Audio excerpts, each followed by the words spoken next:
when a murder is discovered. It was right on the sidewalk where the shooting had occurred, so the shot came across 3 lanes of traffic as the car was in motion. It doesn't just destroy one life. I couldn't understand why. Why would somebody do such a terrible thing?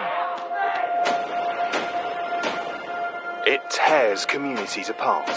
You can still speak to residents now, and they say they've never got over it or what happened to a young man in the midst of their little community here. It's up to the police to not only solve the mystery. That was our hope, that where we were going was going to provide us with a treasure chest of information. And track down the killer, but bring them to justice. The absence of a head or hands in an investigation like this can impede identification, but it certainly doesn't make it impossible.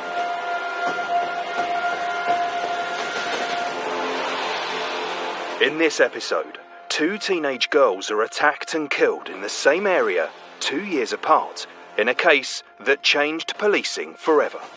It was the biggest advancement in crime detection since the invention of fingerprinting a century earlier. Meet the murder detectives. When I arrived at the scene, the first thing I went and saw was the body in the wood. She'd clearly been attacked and strangled and raped. Every male of a certain age, you looked at them and thought, was it you? Who reveal how they caught the killer. Retired doctors, phlebotomists, local nurses, anybody that was qualified to take blood. Yes, there was a queue at the door.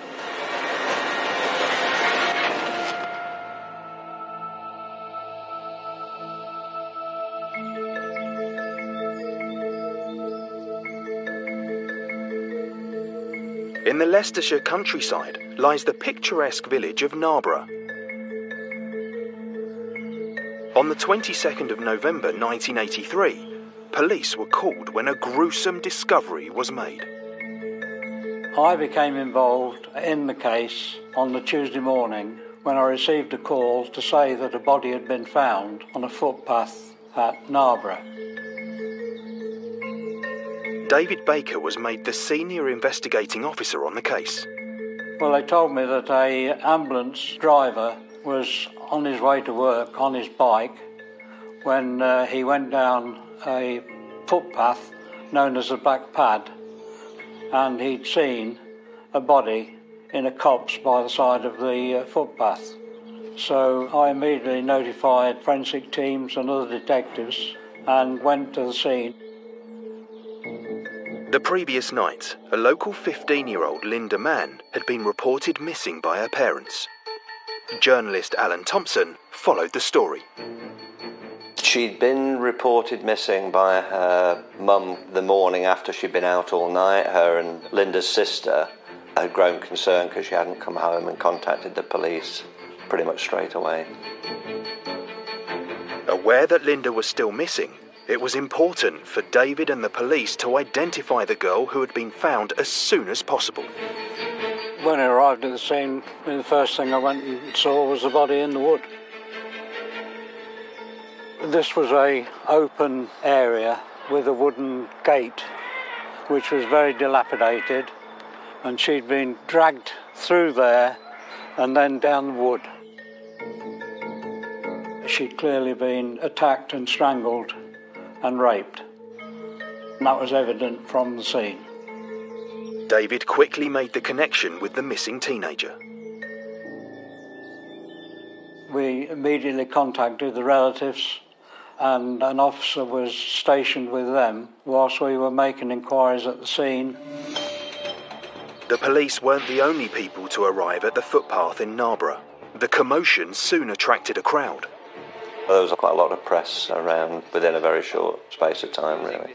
Mostly local at that stage, because a murder in itself in a county like Leicestershire was not hugely significant unless it had a particular element to it. Because obviously there was a lot of forensic stuff to be done, so we weren't allowed to be very close to it. We obviously did a forensic examination in the copse here, and then the body was removed to the mortuary for further examination.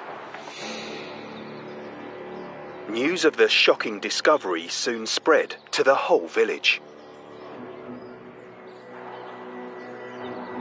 I went to work and somebody said, have you heard the news and about a young girl being found? And I said, no, where? And they said, on the Black Pad.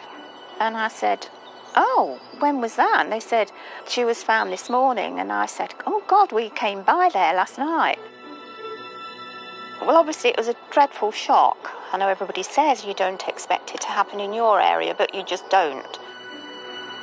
Narborough in 1983 and Enderby and the smaller settlement of Littlethorpe, they were dormitory villages. A lot of people work in Leicester, travelled in, but it was communities remarkable for being unremarkable, as it were.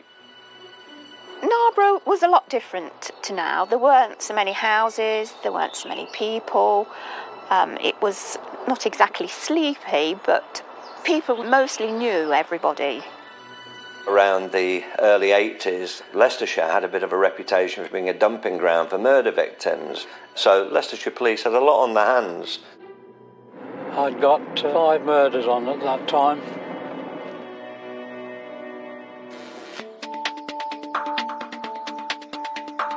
In the area where Linda had been found, David and the team wanted to make sure they could gather all the evidence they could find. As a result of the examination at the scene, we preserved all the samples that we could and any that were loose and that before we removed the body, and it was then taken to Leicester Royal Infirmary. They also had to examine the body for anything that might help find the killer. In a post-mortem, in cases of rape, there are a number of samples that would be taken. Blood samples would be taken, swabs would be taken, clothing and other physical evidence would be collected, looking for things like hairs and fibres. So a real kind of minute investigation of small details that might be present. The fingernails may be scraped as well to look for evidence that may lie beneath those. We established at the post-mortem that she had been strangled and that she had been raped severely. There was signs on the body of violence and also defence wounds. Linda's family were called to identify the body and confirm it was her. There was a lot of sympathy, certainly, for the family when Linda's name was known, largely from the people there with families of their own. It did kind of knit people together because mums would talk to mums about their daughters, what they were doing, sharing lifts, making sure they got home, whereas before they might have quite happily let them walk. With the community on edge, David and the team began to trace Linda's last movements in order to discover who might have seen her. We also established that around about the time the girl had left home, there was a scream heard by some residents in a nearby house to where the entrance of the footpath was. A friend of mine, when she and her sister were walking through the field where the murder supposedly took place, heard a scream, and they'd got their grandchildren with them, and the little boy ran off and he came back and said to his gran, I've just seen a girl and a boy in the field. She said, as we got closer, the man stood up and put his coat on. But we walked straight by.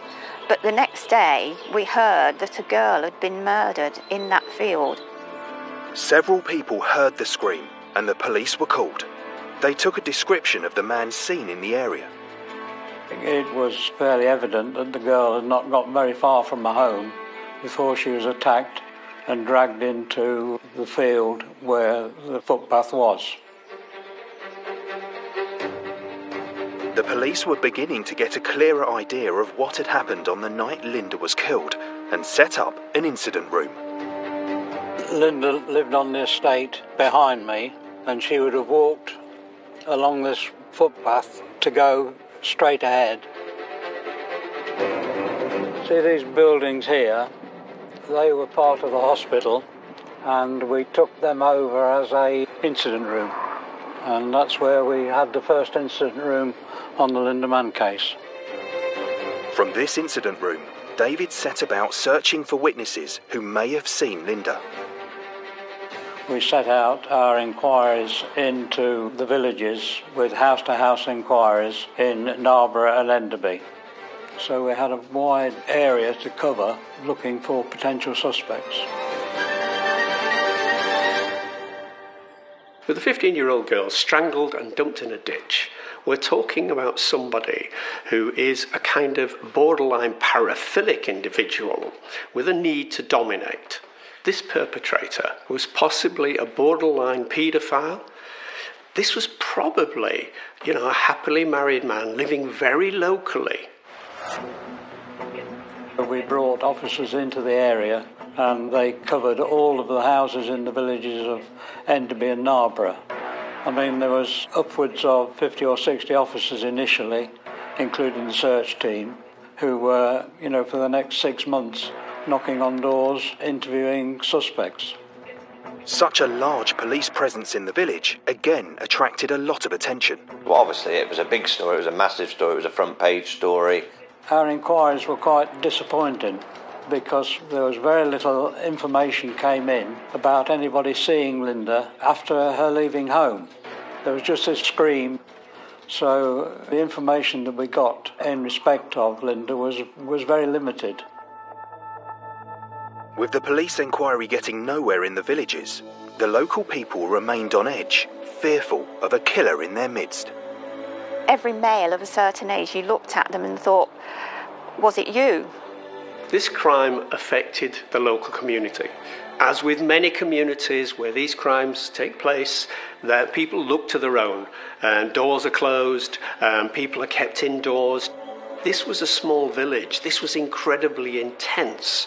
And that fear also starts to create suspicion because it's patently obvious that person is local, and people will get suspicious and start pointing fingers and gossip may arise.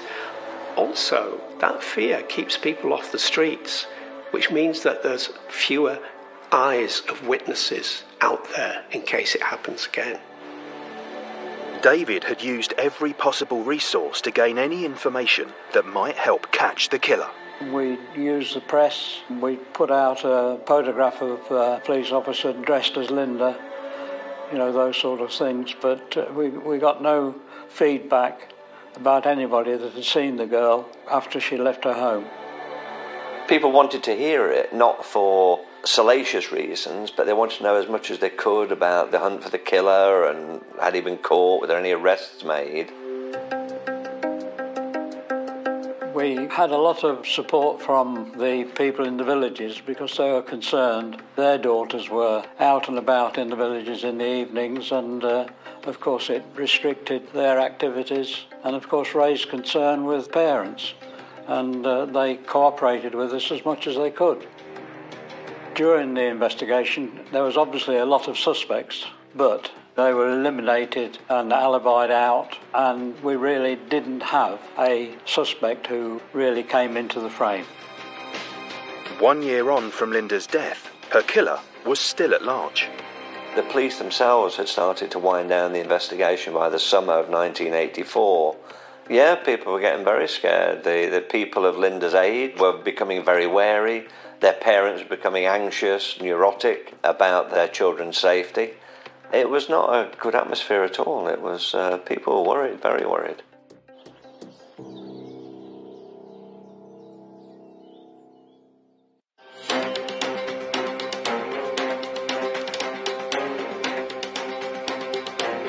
In 1983, a 15-year-old girl, Linda Mann, had been found murdered on a path between Leicestershire villages Narborough and Enderby. Police had been unable to track down the killer. Due to the lack of information coming in, clearly the inquiry wound down, and it was left with probably half a dozen officers chasing up information and anything that came in. If we think back to the 1980s, there wasn't such things as CCTV. There wasn't the use of a mobile phone, so we didn't have that technology which we were able to use in an effective way during an investigation. But also, communities were very different then. They weren't as transient as they perhaps are today. So that in itself would have created some community tension, because if somebody has been killed in their local area, then communities would think, well, actually the killer is within our population. We didn't always have it in our minds, but those of us with girls, daughters, we were always aware, and I think we did behave differently. We took extra care, we wanted to know a bit more about where they were all the time. As the community began to relax, in the summer of 1986, another teenage girl was reported missing in the area. On Thursday the 31st of July in 1986, we received a report from Mrs. Ashworth that her daughter had not returned home. Dawn had failed to return to her home in Enderby, which, given Linda's murder 3 years earlier, just took things to a new level in terms of the concern that was in the community and the horror that grew. Head of CID David Baker and his team immediately began a search of the area. This is the entrance to £10 Lane, and this is where Dawn Ashworth was making her way back home, having visited a friend's house, which is on the opposite side of the main road. And of course, when she arrived there, they weren't in, and so she turned round and came back. We continued the search on the Friday, and on the Saturday, a dog handler was carrying out a further search near fields near to the motorway, and he came across a leather jacket, which was one of the parts of the clothing that Dawn was wearing when she left home. He then carried out a further search of the field and discovered the body in a hedgerow. Dawn's body was in the hedge in the centre there, covered with hay and stinging nettles. The hay had been mown, but was left lying on the field. When Dawn's body was found, there was an air of disbelief about the place, about the community, among the police themselves, thinking they'd got a double killer on the loose, unofficially speaking, of course, and it just blew everything up to a different level. Linda was killed in November, and it was the coldest night of the year, and there was no attempt made to conceal the body. Dawn, in comparison, it was in the height of summer, and there was a distinct attempt to conceal the body by covering it with grass and nettles and what have you. I couldn't believe it had happened again. People were obviously saying, well, is it the same man? There were so many questions and no answers because people didn't know. Having that second homicide that detectives believe was connected to the first would have actually been helpful, because now you've in a sense got two sets of crime scenes, you've got two victims' bodies, and the opportunity for forensic clues is increased, obviously, but also opportunities to try and work out what suspects were in these areas at the right time. We became concerned when the body was found that there was a serial killer at large. Two girls missing in the same area, both strangled and brutally raped, and there were signs that the two offences were connected. With the second body, it becomes obvious that the perpetrator has to be a local man. It has to be someone who knows the area, someone who knows where it's safe to run, where it's not safe to run, and someone who knows when they're basically being able to intimidate somebody who is also local and make sure they never tell the tale.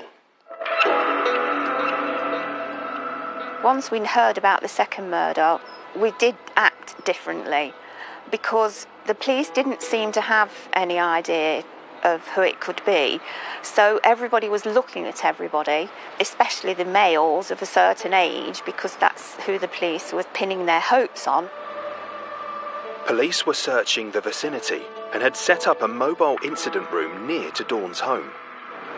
And one of the houses facing is where Dawn lived. Obviously the family no longer live there now, but that's where she started off her journey, and she would have walked down to the left, which we're going. a member of the public contacted the police to say they had found a motorbike abandoned near to where Dawn was found. Well, this is the place where the young man's motorcycle was found parked. He was nowhere to be seen in the vicinity. Local people were now reporting anyone they had seen acting suspiciously at the time of Dawn's murder. We received information that a young man who lived the other side of the village of Enderby had been talking about the body being found in 10 Pound Lane, and we established that this was on the Friday before the body was found on the Saturday, and he significantly drew attention to himself. David and his team linked the motorbike and the youth and called him in for questioning. Within a month of Dawn's murder, in August 1986, a 17-year-old was pulled in by the police, and I remember going to a press conference where the then head of CID said they were 300% certain they'd got the killer. The reaction in the community when a local man was arrested and charged was one largely of relief. He was charged and held in custody and put before the next available court. His solicitor was present, and we also obtained samples from him. The suspect was charged with the murder of Dawn Ashworth after blood tests showed he had the same blood group as samples found on the body. There was a great deal of confidence in the police that they had their man. The head of CID, Dave Baker, an exceptionally careful man, approached his chief constable despite the fact they had circumstantial evidence against the man. David wanted to prove beyond reasonable doubt that the suspect was their killer. He had heard that Dr. Alec Jeffreys at Leicester University had developed something called DNA fingerprinting that he was using for paternity testing.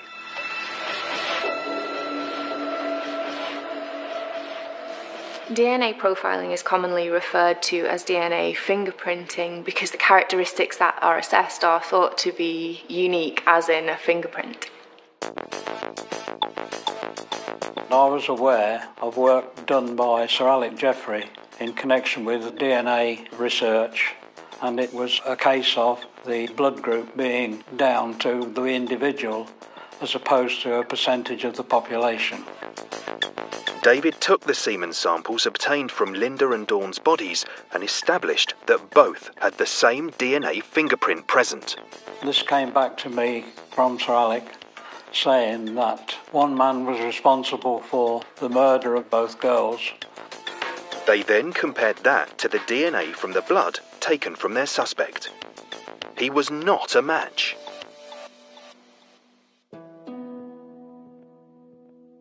It was quite a blow for us to confirm that this young man was not the murderer of either girl. We're all subjected to stereotypes, and sometimes somebody looks like a suspect when they really have absolutely nothing to do with it. I suppose they do have stereotypes of how people should act as suspects, as witnesses, as victims, and sometimes if you don't fit neatly into that box, then it might ring alarm bells for detectives, and sometimes that alarm bell system works well, but at other times it can lead you down a path where you're actually accidentally implicating the wrong suspect. He was released from custody in November 1986. So he'd been in custody for 2 or 3 months, and although he'd made other admissions about other offences, these were not proceeded with in view of the time that he'd spent in custody. People couldn't believe it, but all of a sudden that comfort blanket was taken away again. They thought the police had got the man who was responsible, and now all of a sudden they hadn't. Their prime suspect had been cleared by the groundbreaking technology they had hoped would prove him guilty. But David and the team were still convinced DNA fingerprinting could be used to catch the killer. Dave Baker, the head of CID, had a great belief and trust in Alec Jeffreys' technique and Alec Jeffreys as a man, decided that he needed to do a very extensive sampling of just over 4,500 men aged between 17 and 34 living in Enderby, Narborough and Littlethorpe to rule in or rule out those individuals. Leicestershire Police were about to undertake something that had never been done before. DNA testing a whole community in the hope of catching a killer.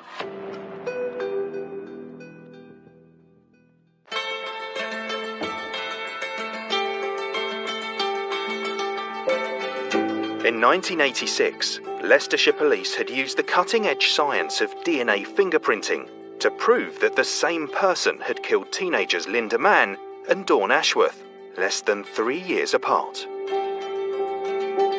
After the second murder, of course, people's awareness was heightened even further than it had been after Linda's murder, to think there was 2 young girls now dead. I recall the police putting on more reassurance patrols, as they call them, having more of a visible presence in the villages, as well as the detectives. Yeah, it did affect lives. Going back into 1980, murder investigations were much bigger than they perhaps are today. You know, the idea, I guess, was that the area would be swamped with police officers. The pure logistics of it would have been very challenging and very difficult. The police had arrested a man in connection with Dawn's murder, but DNA testing had proved he was not responsible. It was quite a blow for us to confirm that this young man was not the murderer of either girl. And of course we had got to set out our investigation again, but with more impetus, bearing in fact that we knew that one man was responsible for both murders, so we'd got a serial killer out there, and we firmly believed that he was still a local man.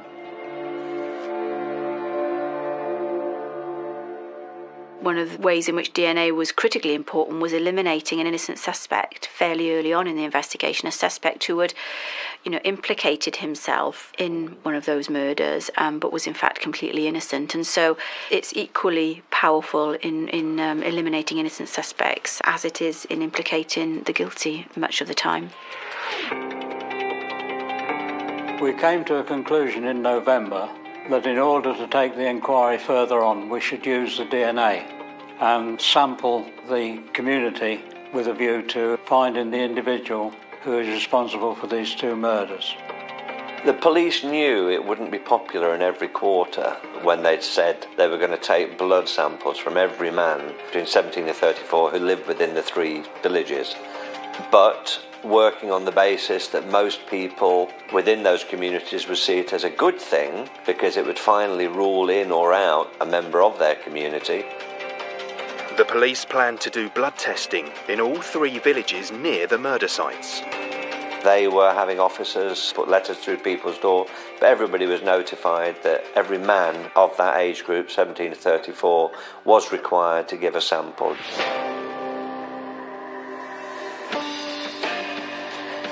We sent out letters to various members of the public with a request that they attend the particular session and they bring with them a photograph or passport or driving licence.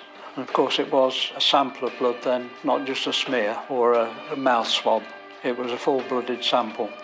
It was purely voluntary, and of course the community realised the significance of what we were asking.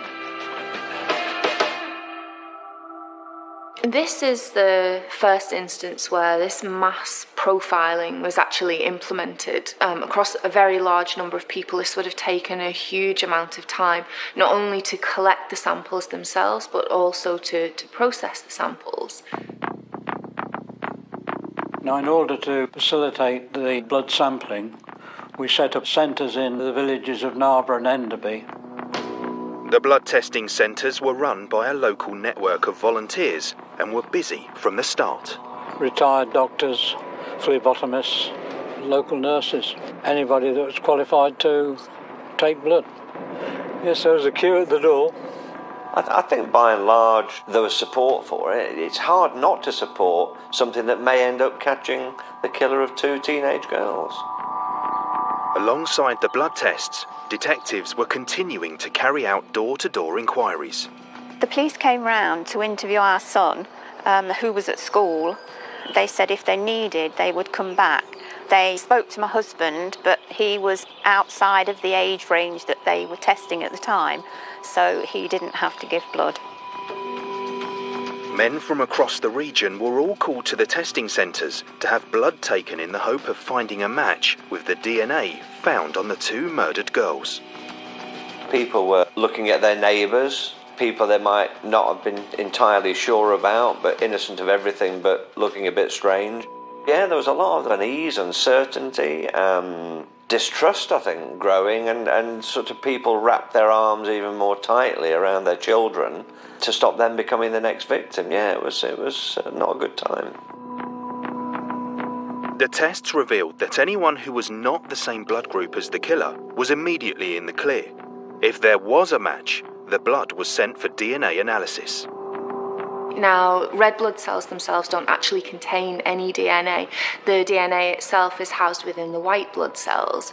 This DNA can actually be used as a reference sample compared to samples from other origins. So it could be a blood sample compared to a semen sample, for example.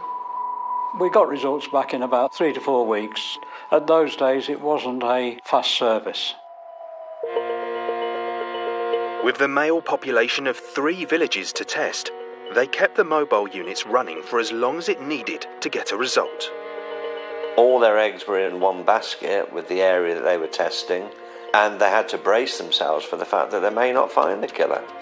In fact, there was 4,582 samples taken they'd finished without the killer having been caught. We were consistent with the blood sampling right through until August of 1987. In one way, it's a very simple decision, isn't it? We're just going to take DNA off everybody. That's the answer, and then we'll identify who's done it, which sounds really simple, but so challenging, so very, very challenging. And it was a brave decision. I would imagine a lot of thought went into that decision, but ultimately, if every other line of inquiry had come up negative, that's all you're left with, so that's all you're going to be able to do. David and his team had been taking blood samples for 10 months. So far, all of the tests they had completed were negative. It was then in August that we had a breakthrough, and we realised that we'd got an individual who'd taken a blood sample for somebody else.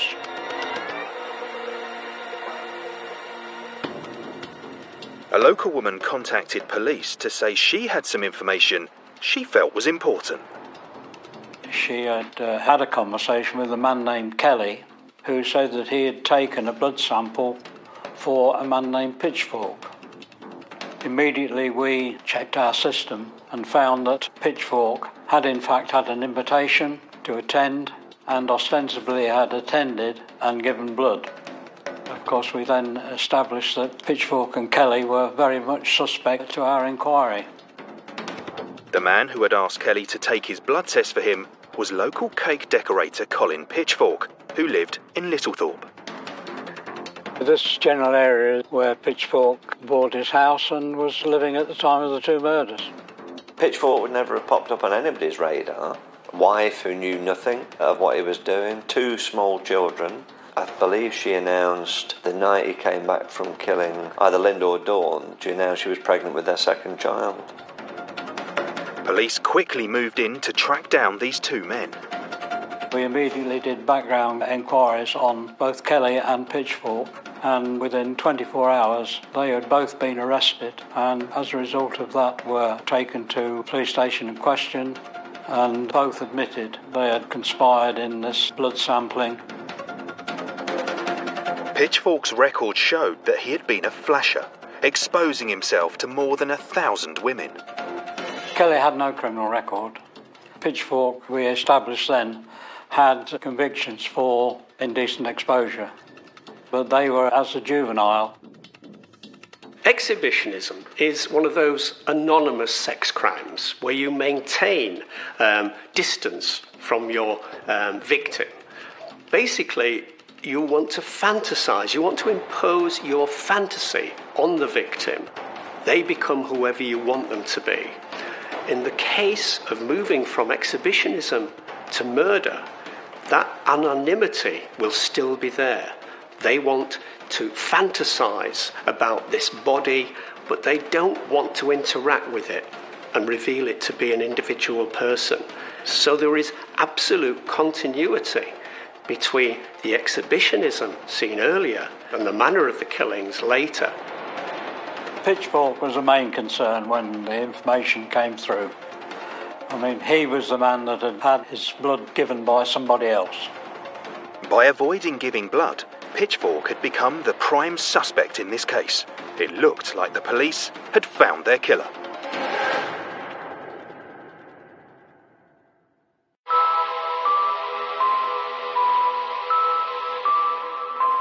In order to track down the killer of two teenage girls, Linda Mann and Dawn Ashworth, police had been taking blood samples from most of the male population in the villages of Narborough, Littlethorpe and Enderby.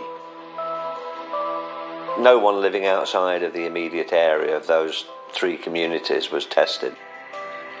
When taking blood samples in the community, the police had asked men to prove their identity, but Colin Pitchfork, with the help of Ian Kelly, had somehow fooled the system.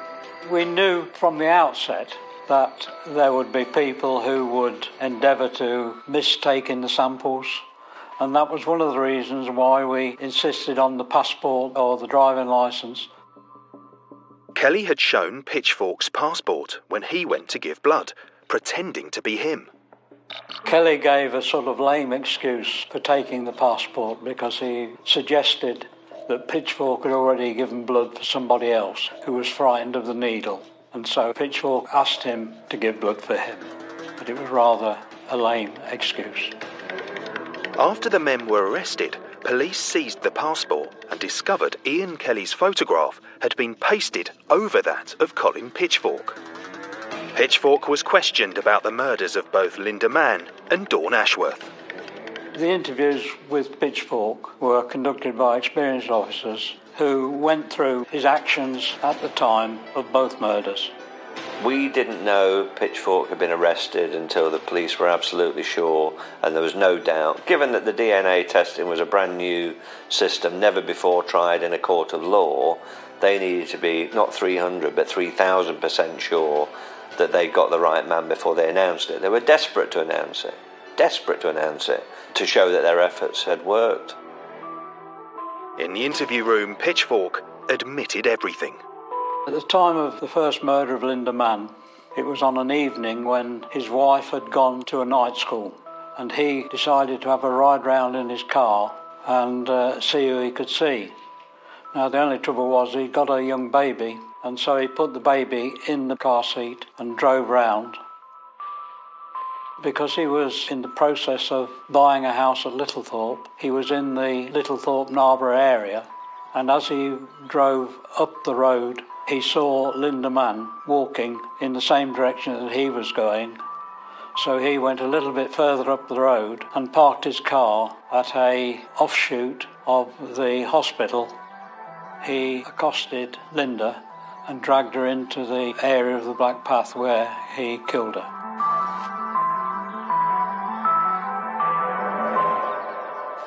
The perpetrator in this case was clearly an opportunist. He just waits for that occasion when someone is out on their own, they fit his fantasy target, and he can't see any witnesses or the likelihood of any witnesses coming along.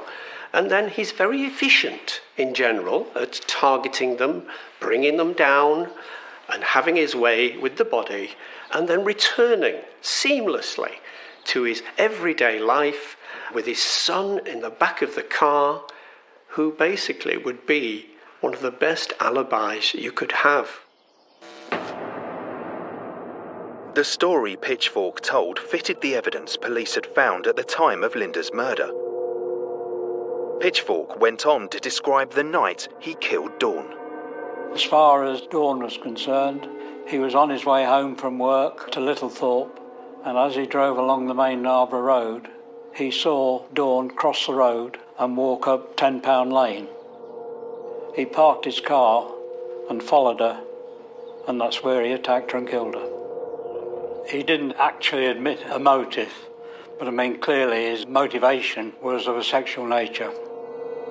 I think some of the reasons why some murderers never tell detectives why they killed the victim, in some instances because they're still denying that they were responsible, of course, so they're not going to say why because they're saying they didn't do it. But in those cases where they have ultimately confessed, I think they're either trying to control that piece of information, it's the one bit that they'll keep to themselves. Perhaps they don't know, perhaps they genuinely aren't certain what their motivations were. It was a complex mix of different sorts of emotions and they can't articulate it clearly even in their own minds. After almost 4 years and thousands of blood tests, the police had finally found their killer. Colin Pitchfork was charged with the murders of both Dawn Ashworth and Linda Mann. Pitchfork was charged at court with 4 offences. One was an indecent assault on a 15, 16-year-old girl before the murder of Linda Mann. Then, before the murder of Dawn Ashworth, he'd also accosted another girl and taken her in his car, but she managed to escape. But that was in an area away from Narva and Enderby. Well, he was able to come back to reality, if you like, and show no other indications of his condition. You know, his behaviour was the norm for a psychopath.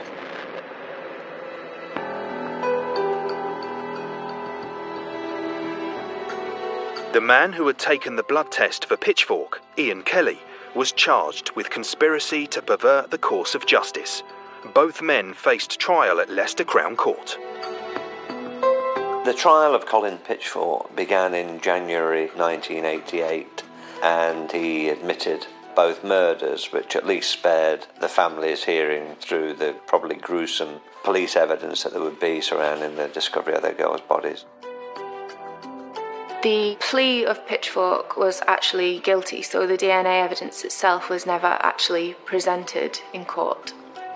If he hadn't admitted it, his DNA would have proved his guilt anyway, because we did a blood test on his sample and of course that came up positive in the murder of both girls. So I mean, the result was inevitable. Ian Kelly also admitted his part in aiding Pitchfork in attempting to cover up his crimes. Kelly was sentenced to 18 months imprisonment for conspiracy to pervert the course of justice. Pitchfork admitted the murders of the 2 girls. He was given life sentences for each of their murders. He was given 10-year sentences for rape, a shorter sentence for perverting the course of justice by having someone else take the test for him. David and the team had successfully caught their killer, but inadvertently, they had also changed the way all future murders would be investigated. It was incredible because it was such a breakthrough in criminal investigation, which had been brought about by 2 of the quietest, most modest individuals you would ever have come across. Alec Jeffreys, such a self-deprecating man, David Baker, a highly intelligent investigator of crime, and together they developed an enormous respect for one another that brought this huge breakthrough in the world of criminal investigation. It's quite a remarkable story in the Colin Pitchfork case that the detective happened to have read about something that was happening in his local university that was being developed around DNA that of course wasn't really and hadn't at that stage been used in a criminal investigation. It was being used more for paternity testing. But he had the idea that perhaps something could come of this, and together those 2 individuals, the scientist and the detective, made huge use of something that became critical evidence in that case, of course. There was quite a sort of slow burn reaction to the news that this technique had worked, because nobody could quite believe it. It was the biggest advancement in crime detection since the invention of fingerprinting a century earlier. But it didn't bring back the girls, but it stopped him, maybe, moving on to any others. It was a great relief when Pitchfork was caught. It was a relief for many people, including the family, the community, and of course the officers that had worked on the inquiry. The girls would now have been lower end of middle-aged women, probably with their own children, possibly with grandchildren. Everybody who was in that same age group, in that position, I'm not saying they'll think of them every day, but there will be times when they will cast their thoughts back. I don't think the community will ever forget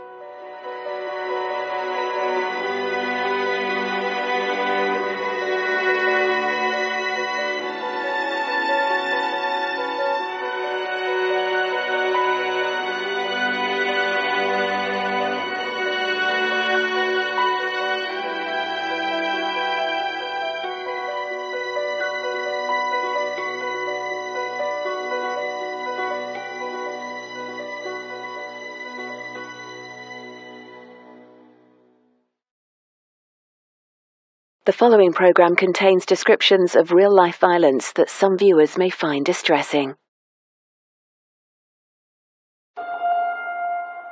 When a murder is discovered, it was a female who had her head and her hands removed. And she had been found in what can be described as like a duffel bag. And she had her wrist and her ankles bound. it doesn't just destroy one life. I don't think he's capable of loving people, because how do you kill your own children? That was the last thing those children saw, was their dad killing them. How do you do that? It tears communities apart. When her body was located, she was nude, she was deceased, she had some ligature marks on her neck. It's up to the police to not only solve the mystery. It was also obvious that a cord from a dressing gown had been used as a ligature, so that had been tied around his neck at some point. And track down the killer, but bring them to justice. The murder weapon was likely to have been something like a machete, a meat cleaver, or even a spade.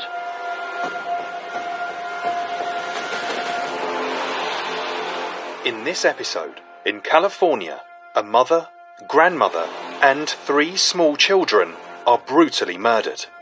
The hardest part were the babies, just being in there and seeing the destruction that was caused to them and just wondering why did it have to happen to them. Meet the murder detectives.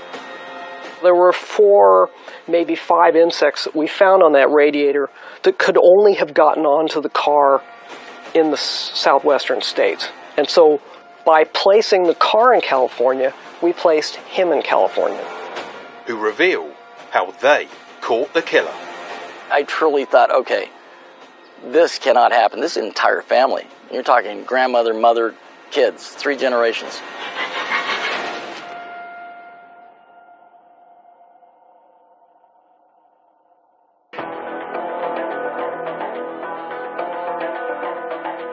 Bakersfield, California.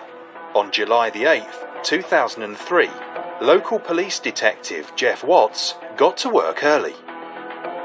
The morning I got the call, I was the duty detective for call-out homicides.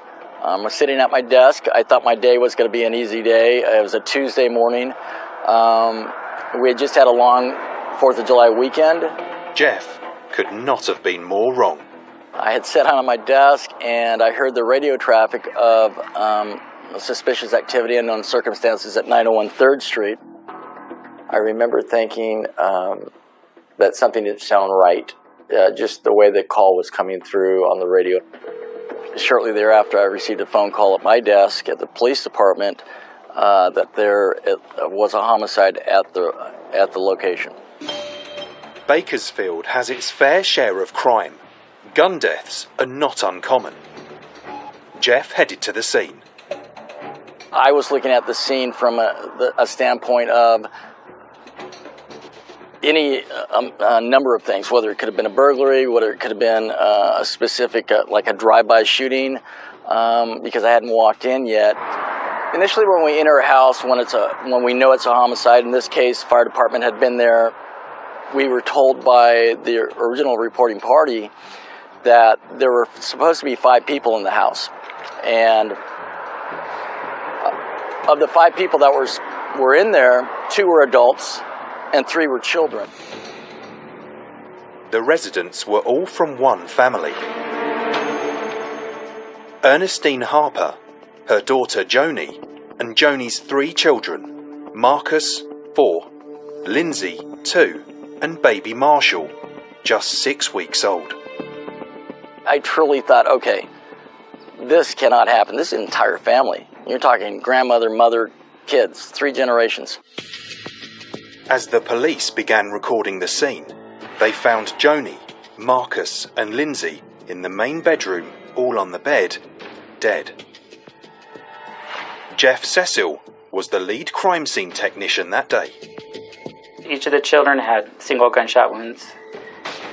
Joni, you could see that some aggression was taken out on Joni. So Joni had multiple gunshot wounds, she had multiple stab wounds.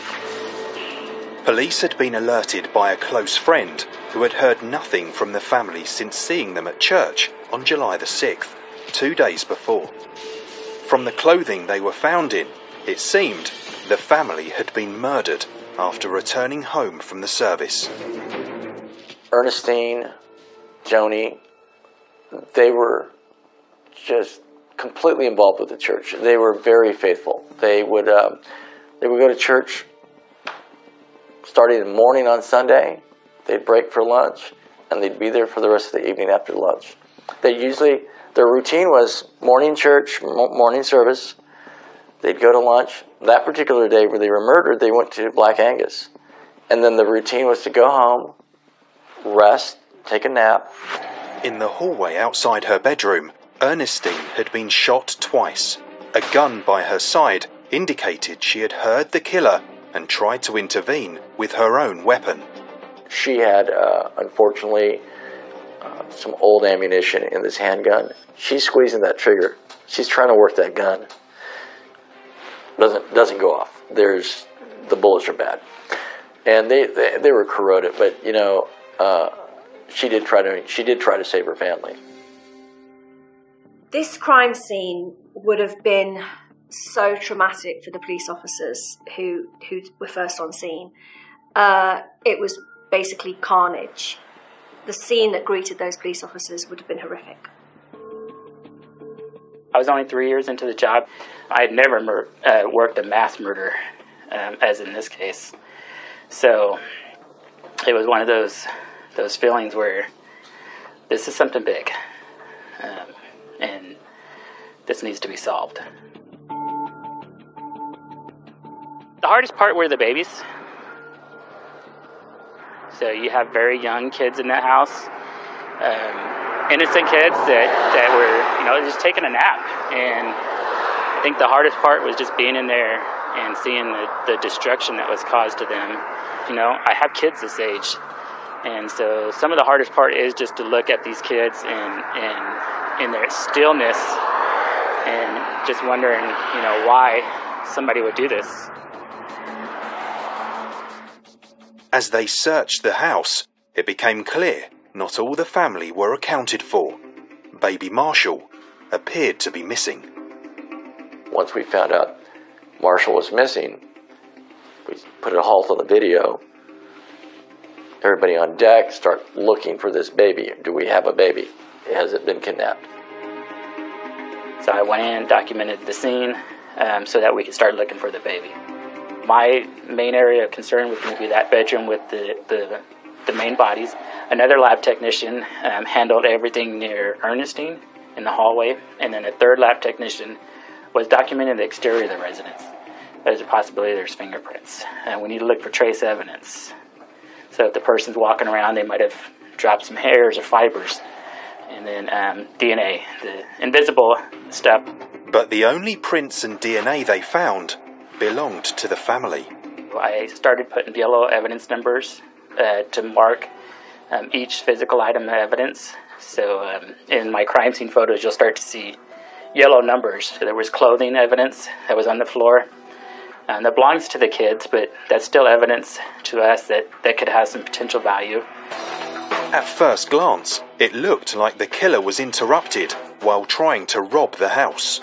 You see a computer that was removed from the bedroom and placed into the laundry room, like it was set up that somebody was going to take it out the garage and steal it. You can see things that are knocked over, things that are high value items. Back in 2003, a big screen TV was a high value item. I mean, maybe $5,000-$6,000 for a TV back then. But something doesn't add up.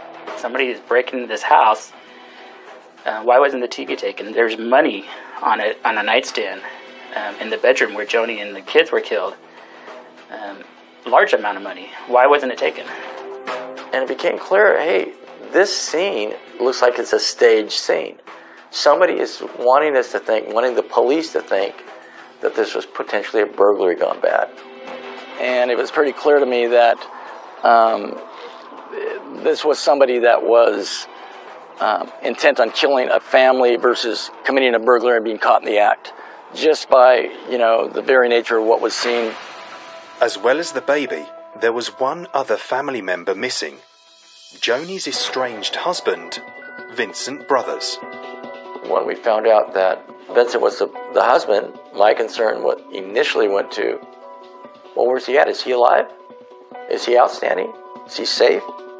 It turns out Vincent was in Ohio, 2,500 miles away. We were told, no, he's in Columbus. Well, let's make sure he's safe. Somebody's going to take the time to walk into a house and kill his family. They may be after him as well. By now, the media had got wind of the case and were out in force. As news spread, it sent shockwaves through the community. I don't think there was panic. I don't remember that being part of it. I mean, I think people were interested in, having the person brought to justice, but it wasn't a fever. I don't remember it as being a fever pitch like that. It was more of a fever pitch, at least from where I was coming from, of sadness for this family and just disbelief that something like this could happen. The team had been at the house for 15 hours when Jeff Cecil made a heart-rending discovery.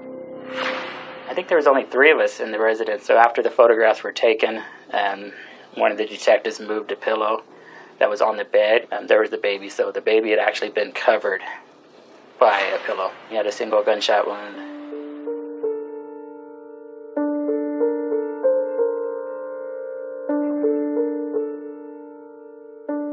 It was an immediate call to action for me. I mean, I truly thought, okay, this cannot happen. There was somebody out there that had committed 5 murders and was, at the time, scot-free.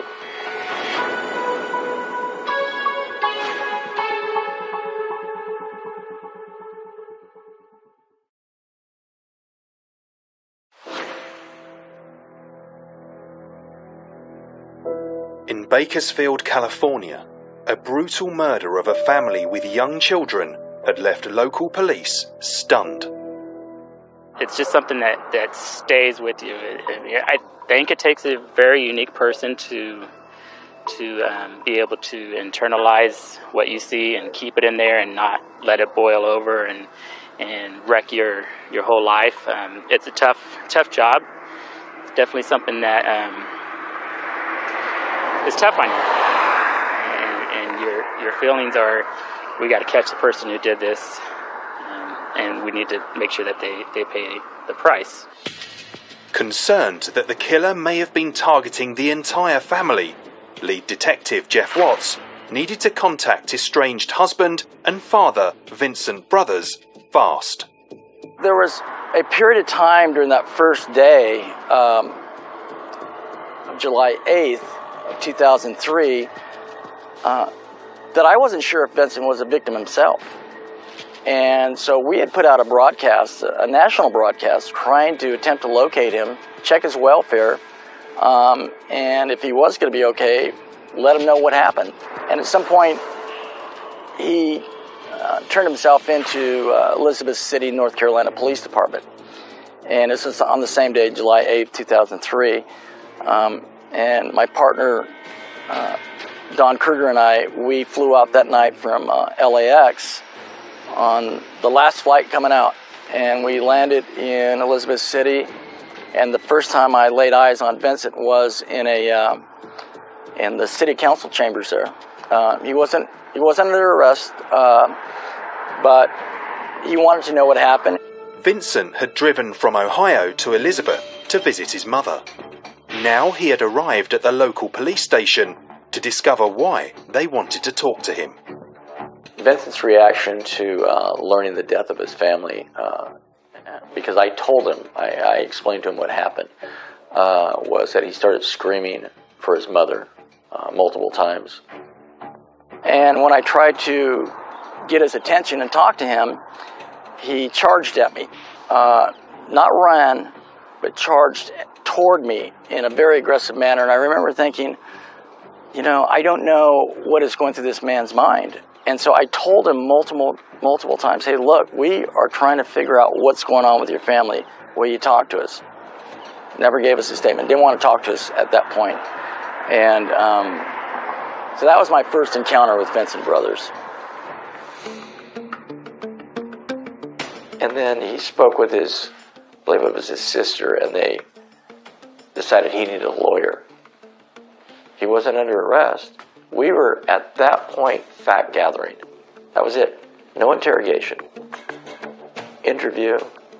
I wanted information. I wanted to help him help with his family's murders.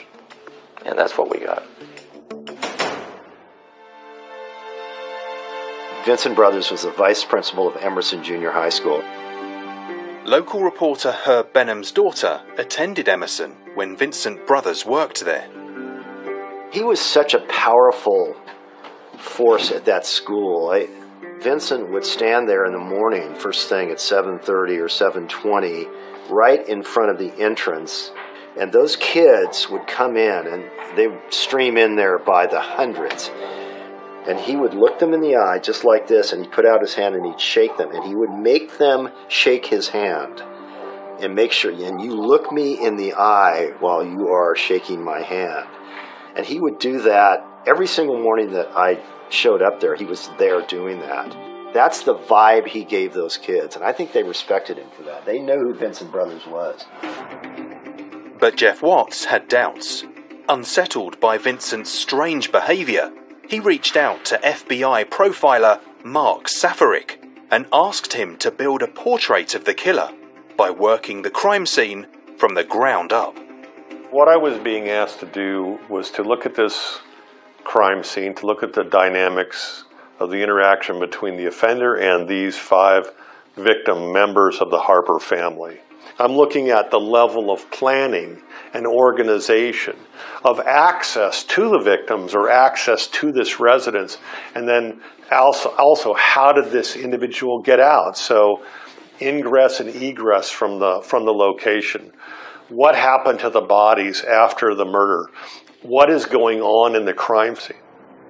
Safaric began his profile by stepping into the shoes of the killer that day.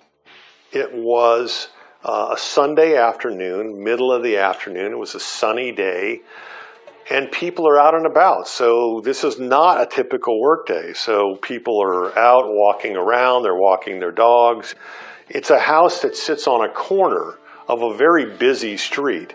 The residential street isn't that busy, but the main street is. So again, this presents a rather high risk for the offender to offend at that location, especially when you're using a firearm. Jeff Watts and his team had reported that the house had seemed very secure. The house was well fortified. Wrought iron on the doors, wrought iron on the windows. Inside the houses were security bars under the doors so you could not force them open. Ernestine kept dowels laid in the track of the window or the sliding glass door so that even if you could unlock the door, even if you could get through the burglar bars, prying that door open, you still wouldn't be able to open up the door because there's a dowel there. And the offender knew this.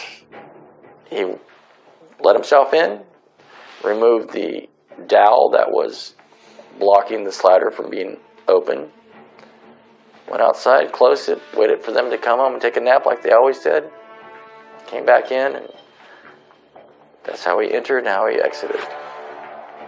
So there's no forced entry to this residence, which means that the offender had to provide access for himself at an earlier time. This suggested the killer had prior knowledge of the home security, but once inside, he also seemed to know his way around. Ernestine was coming for him with a gun, but he got to her first. Now, here's this interesting dynamic in this house. There's like this sliding glass door here, which should not be the location one would think to get access to Ernestine over here. The logical path, if you didn't know this house layout, would be to go this way across the family room, through the kitchen, into the formal dining room, through the formal living room, and finally into the hallway where he would have encountered Ernestine. But that's not the way he went. He went the shortest route, which is here. We know he came through this way because he fired several gunshots, one striking the wall, and the direction of that shot could only have come from having come down this hallway. So this was a way that someone would come if you knew the layout of this house. Jeff Watts had already discounted a burglary gone wrong as the reason for the shooting. That meant that the intruder may have come to the house intending to kill. Ernestine had been active in being critically vocal about the local gangs in the area. So when you sort of place yourself in an elevated position of risk by being outwardly critical of the gangs, you can make yourself a target potentially for those gangs. So is her death and the death of the others related to this risk? But the killer's attention seemed to have focused on Joni and the children, not Ernestine. She was the only of the 5 victims that not only shot, but she stabbed too. That spoke to me a little bit as well. I mean, why are you going to shoot somebody in the head twice and then want to stab them? In most homicides, as in most crimes, once the offender is done with the homicide, what we typically see is they leave. But we know that the offender covered up both Marcus and covered up Joni. Not only that, then the offender also covered Marshall. Why are you depersonalizing these victims? Why is it uncomfortable for you to see what you've done to these victims? Because you have a relationship with not only Joni, but with the children. So now who fits into that category? When the police entered the crime scene to see the wife, a mother-in-law and 3 children killed, straight away that is indicative of a family annihilation case. So they would have been looking straight away for the father. As Jeff Watts dug deeper into Vincent Brothers' background, he began to uncover a disturbing and tangled picture. This case took 9 months for me to put together, and it wasn't for lack of, not having things to do. During that 9-month period, I put together a report on just Vincent Brothers' girlfriends, ex-girlfriends, lovers, ex-wives, an entire binder. I mean, a 3-inch binder. That's unbelievable. And we had to go through all of those women, made contact with all of them. The women who'd been involved with Brothers told shocking stories of infidelity, abuse, and violence. A teaching colleague reported a sinister episode of stalking. Small wonder, Vincent's relationship with Joni was rocky. Initially, they got married in January of 2000, and then they filed for divorce like a month later. And then they remarried in Las Vegas in January of 2003, if I remember right. The marriage was not good. In this case, when we look at Vincent Brothers, we need to look at obviously his relationship with his wife, but also really significantly his relationship with previous partners. And what we see is a misogynistic, violent, domestic abuse perpetrator and a stalker. And what we know about stalkers is that stalkers who commit violence and harassment against their partners and other people are very dangerous. And they will go on and perpetuate more and more violence and potentially homicide. Vincent Brothers was now the cops' prime suspect, but Brothers had an alibi. On the day of the murders, he was 2,500 miles away. Jeff Watts had to somehow solve an impossible conundrum. I kept on trying to figure out how he was able to be in 2 places at once.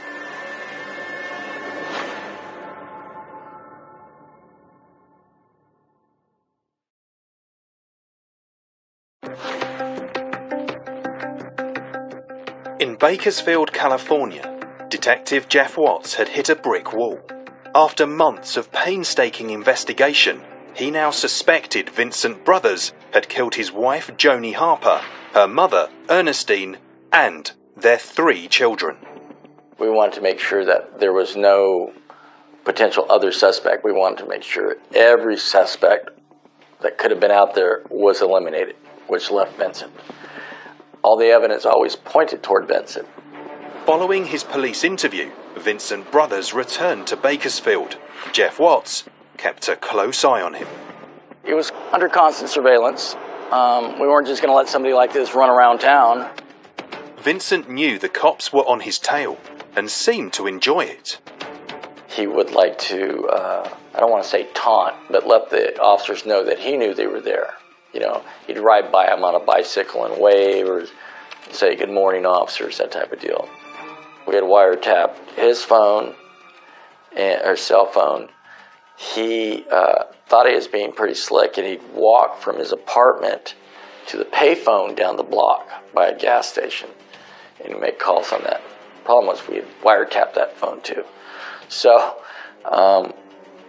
there were times, one time, if I remember right, he was talking to his mother, but he was disguising his voice, and she said, "Vincent, is that you?" And his response was, "Mom!" And I remember thinking, oh my God, this guy, he is something else. I mean, we all know it's you. What we often see with these type of perpetrators is when they can get away with they're using their superficial charm and they think they have somebody believing it, they will go with that.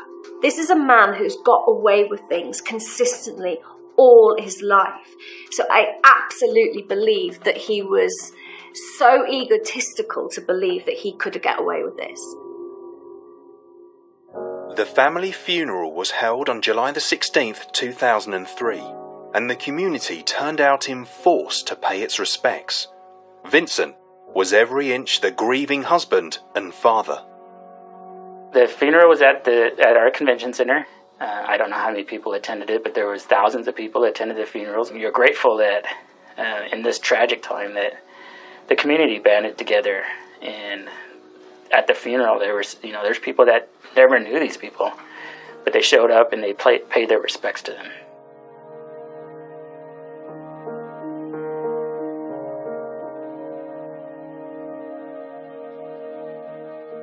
While the people of Bakersfield grieved, Jeff Watts continued digging. He decided to probe deeper into Vincent's alibi. One of the potential alibis was Vincent's credit card and signature being used on July 6, 2003 at A.J. Wright, which is a store, and Walmart. Then Jeff had a brainwave. He checked out the store's CCTV to see if he could spot the transactions taking place, and he found something unexpected. The man using the credit card in the video is Vincent's brother, Melvin. Melvin Brothers had actually forged Vincent's signature and bought certain items at Vincent's request at certain locations, and then used Vincent's credit card. And that was all at the request of Vincent Brothers.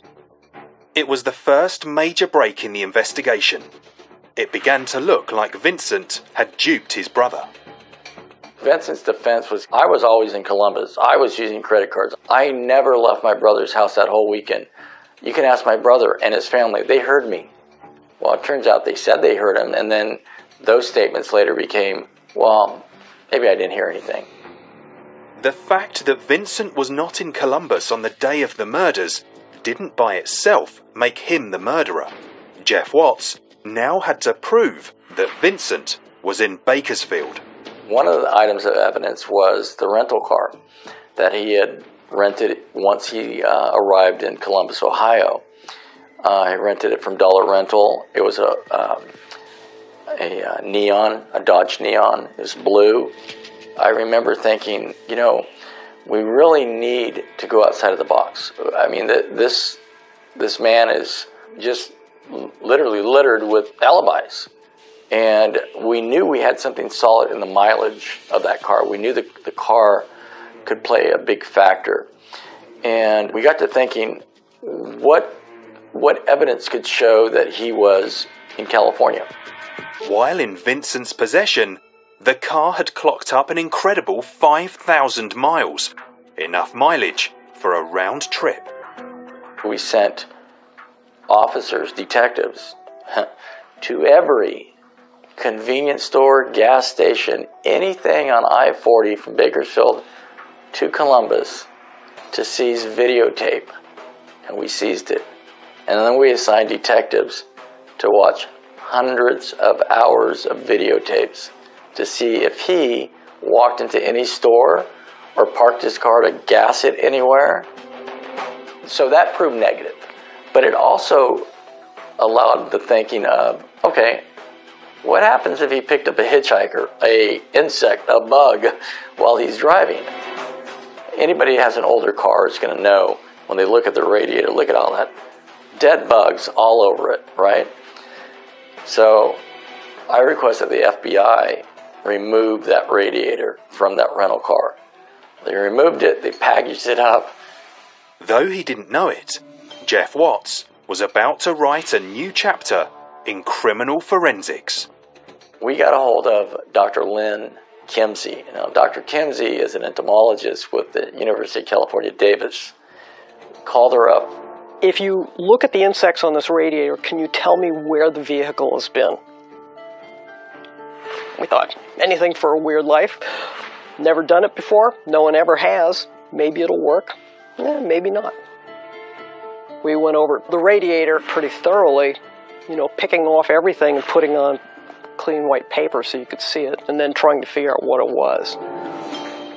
I'm the queen of bug splats right now, you know that, because of this case. The painstaking work took Kimsey's team more than 5 hours. She was able to, based on charting for us, show us where every one of those specific insects was confined to a certain area, a certain region.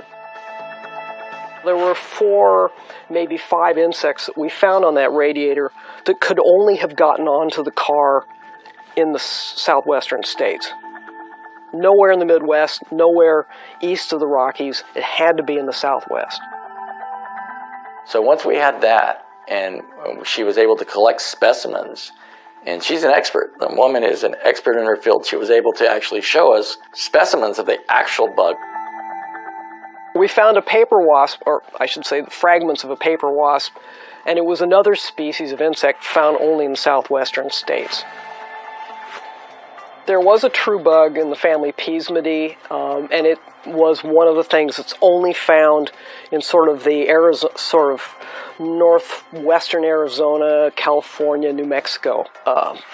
Very, very regionalized, but a slightly more southern distribution, because it has a very specific food plant, so it doesn't go very far. Then we found the grasshopper, which had very specific distributions kind of in the Four Corners area of Arizona, New Mexico, and so on. There was an additional bug, which is a Lygeid, that we found. It was harder to get specific information on that one, but it did put the car into California, but nothing we found actually put the car into Bakersfield. But we could put it into California. I don't know the difference between a true bug and a regular bug, or a paper wasp and a red-shanked grasshopper, but she did. And all 3 of those things that I just mentioned were on that radiator. And all 3 of those things were indigenous just to the west of the Rockies. Professor Kimsey could draw only one conclusion. If it's on your radiator, it means you had to encounter it in that place, which meant that even though the testimony was that he had never left Ohio in this rental car, he clearly, and since he was only the 4th person to, as I understand it, the 4th person to actually have rented that car, it was brand new. They could account for all of the other drivers, short distances in Ohio, and so by placing the car in California, we placed him in California. Vincent Brothers was last seen in Columbus on Friday, July the 4th, and next seen late on Monday, the 7th. Could he have made such a massive journey in the time. What we found on the radiator implied that the car had been driven primarily at night, because we found none of the common things that fly during summer months, painted lady butterflies, sulfur butterflies. None of that was on the car. And yet, if you've driven around California at all during the summer, and other parts of the country, those butterflies are everywhere. And you hit them, right? But we didn't find any, which suggested that he was doing a lot of night driving. By driving night and day and taking only a few short breaks, Vincent Brothers could have made his rendezvous with murder and still returned to Columbus in the time available. Detective Jeff Watts had enough to make his move.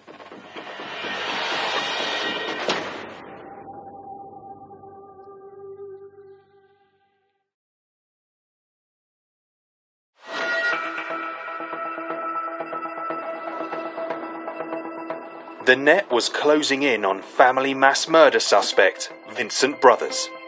Detective Jeff Watts had astonishing evidence based on insects found in the radiator of Brothers' rental car, showing that he had secretly made a round trip of 5,000 miles to kill his family. We thought, okay, we got the mileage. We might not have him on video, but we got bugs on board, and insects, and something that he could have never got in Columbus. And we knew the previous 3 drivers never left Columbus. So that was a good hit for us, a good home run. I've never heard of anybody ever even coming up with that idea of looking for bugs. The evidence was strong, but it didn't prove that Brothers was present at the house at the time of the murders. Jeff Watts needed something to clinch the case. His CSI partner, Jeff Cecil, had some news from the crime scene. We found a glove tip that was just the tip of a finger, and that was found underneath a purse where all the contents were dumped out. So that was a unique thing to find, and it did ultimately have DNA on it. When the DNA comes back, Vincent Brothers could not be excluded from being his DNA. Vincent had of course lived in the house. His DNA was everywhere. It could have been he was wearing them to paint a part of the residence. He was wearing them to do some work so he didn't get his hands dirty. In this case, the importance of the glove tip was its location. Under a purse that had belonged to the victim that had been intentionally dumped out. That was pretty significant. And it suggests that he was there, not only the house at some given time, but it suggests that he was there during the murders. After 9 months, it was time to charge Vincent Brothers with 5 counts of first-degree murder. But first, they had to find him. My partner and I were actually going to meet him at an airport at Los Angeles International Airport. He was scheduled to actually fly in from being out of state. And so we're waiting at the jet bridge of this airplane that's disembarking. There's no Vincent. So at the last minute, just like he always had been, he changed his airline flight. And it's just, that was quintessential Vincent Brothers, just constantly turning left when you think he's right. We drove back from Los Angeles to Bakersfield, and we found him. It was early in the morning. It was just after dawn, and he was walking to the community mailboxes, the set of 9, 12 mailboxes that they use in residential areas. So he was now living in a gated community, in a brand new house that he had built, no worries in the world. And we drove up and we put the handcuffs on him. And I'll tell you what, that was the best feeling in the world. The people who knew him were stunned. And the rest, even the people who didn't know him were, you're a vice principal at a school, you're a high flyer, who does something like that? So there was a little bit of disbelief, certainly.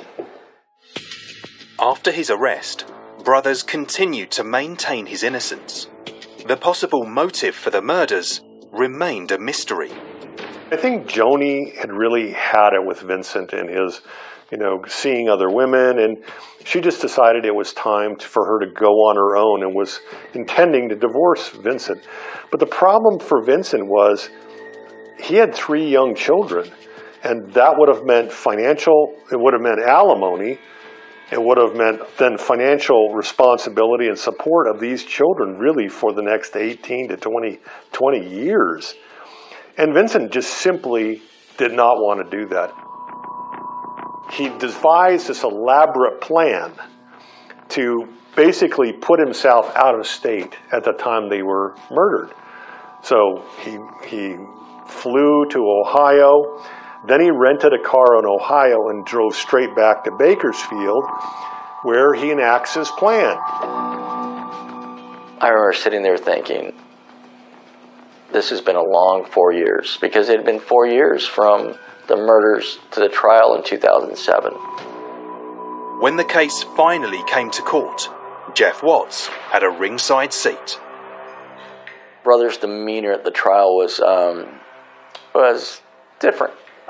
When the jury was present and paneled, sitting there across from him, he's very stoic. He would barely make any movements. He would just sit there with just a frozen look on his face. When the jury wasn't there, he became quite animated. As far as I was concerned, he liked to taunt the prosecutor. It was clear Vincent thought he was the smartest person in the room, anytime the jury was not there. But come the verdict, it was a different story. The jury went out and deliberated for 3 days, and they came back in, and you could literally see his heart pounding through his shirt. And he was kind of leaned back waiting for the verdict, and the clerk read the verdict, and the first count was read, and it was, guilty, murder in the first degree. He knew he finally was done. Vincent Brothers was found guilty on all 5 counts. He was sentenced to death.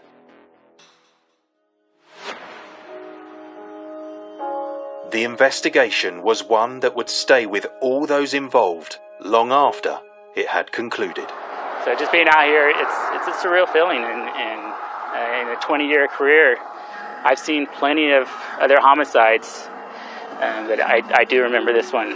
It really stands out in my mind. I don't think it'll be anything I will ever forget. This particular case was something completely novel for me, and I don't think anyone else has any experience with this kind of thing either. With this case, it was just...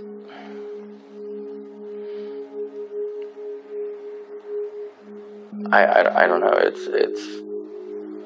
was just a very unique case for me to work. It was very personal in a lot of the just photographs I saw. One particular photograph, I had told the district attorney, I do not want to see that photograph in court. Please do not show it to me unless there is some huge need to show this photograph in court. I didn't want to see it. It reminded me of my own son.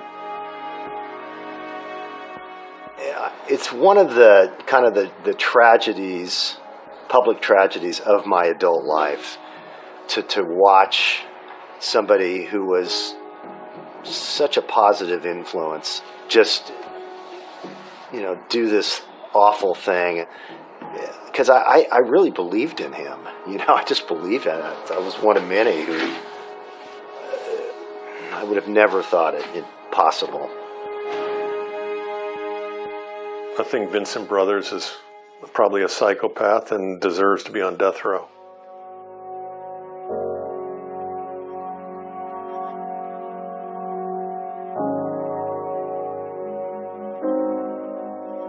But in the end, is justice really served for these kids?